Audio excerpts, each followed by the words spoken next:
Good evening, everybody. My name is James Tippins, and this is Theology on Call. However, we're not doing our live Q&A tonight.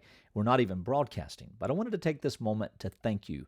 We've been going a little over a year now with this broadcast, and for me, over 20 years ago, I started doing question and answers with small groups, with the congregations that I've been a part of, and it's always been a great vehicle for knowing where people are spiritually and inviting them into the conversation, answering the questions that are really, important to them at the time. And it's just an overall good thing to do.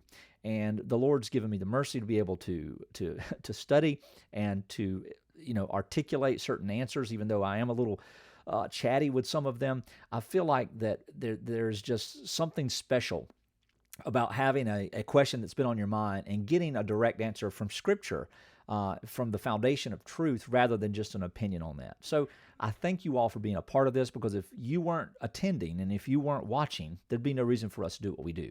I also want to remind you that we've talked several times over this calendar year about doing certain doctrinal studies and dealing with some of the things that are a little more weighty that we may take an hour or even an hour and a half to deal with. I want you to keep those top of mind. Keep them coming and remind us as we move into the new year that these things are important to you so that we can begin to develop a schedule. So that's one of the things we're going to do in the next few months, is develop a schedule of some of those doctrinal things.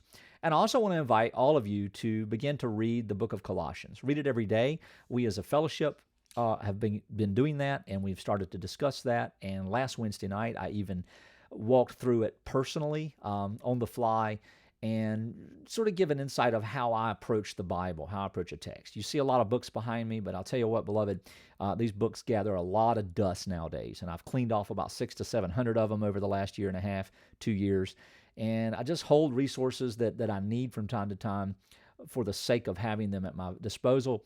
But when it comes to studying Scripture, the best thing to do is to read Scripture. So I want to encourage you in that. Please remember, next week, as a way of reminder, we're moving to 6 p.m., We're moving to 6 p.m. next week, Eastern Standard Time, and I love you all, and we look forward to seeing you all next week. Bye-bye.